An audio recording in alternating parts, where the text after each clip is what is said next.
Miss होतीये ना आपल्या परिसरातील ताजे अपडेट? तर मग आजच C24 तास या आपल्या YouTube चॅनलला लाईक करा, शेअर करा, सबस्क्राईब करा आणि बेल आयकॉनवरती क्लिक करायला तर अजिबात विसरू नका.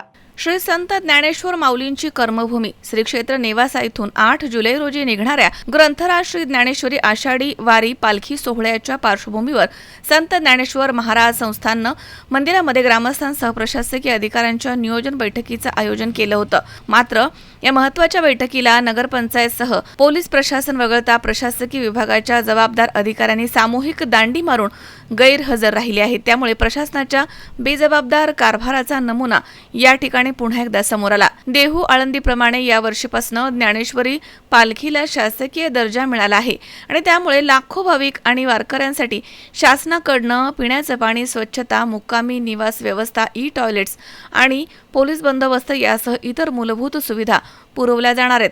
एवढ्या मोठ्या प्रमाणावरती सुविधा द्याव्या लागणार असताना त्याचे काटेकोरपणे नियोजन आवश्यक असताना नोडल अधिकाऱ्यांसह सहाय्यक नोडल अधिकारी म्हणून तहसीलदार आणि गटविकास अधिकारी पंचायत समिती नेवासा हे बैठकीकडे पाठ फिरवत असतील तर प्रत्यक्ष सोहळ्याच्या वेळी वारकऱ्यांचे काय हाल होतील हा गंभीर प्रश्न उपस्थित होतोय.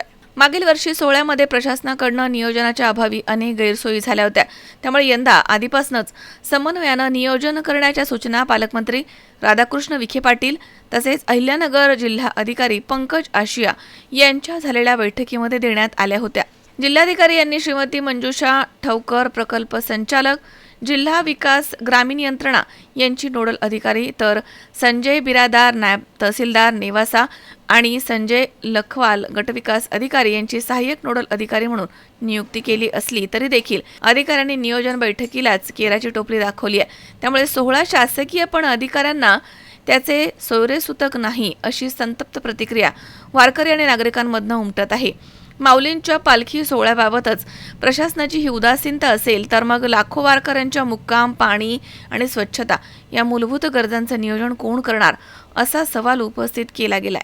तर देवस्थान समिती सोहळा यशस्वी करण्यासाठी प्रयत्न करत आहे पण शासनाचे अधिकारी जर बैठकीलाच येत नसतील तर पाणी, निवारा, टॉयलेट्स आणि पोलीस बंदोबस्त यांचं नियोजन कसं होणार? लाखो वारकऱ्यांच्या भावनेशी सोयीसुविधांशी खेळण्याचा हा प्रकार आहे अशी भावना वारकऱ्यांनी व्यक्त केली आहे. जिल्हाधिकाऱ्यांनी तातडीनं दखल घेऊन संबंधित अधिकाऱ्यांवरती कारवाई करावी अशी मागणी देखील केली गेली आहे. शंकर नाबदे, C24 तास, नेवासा.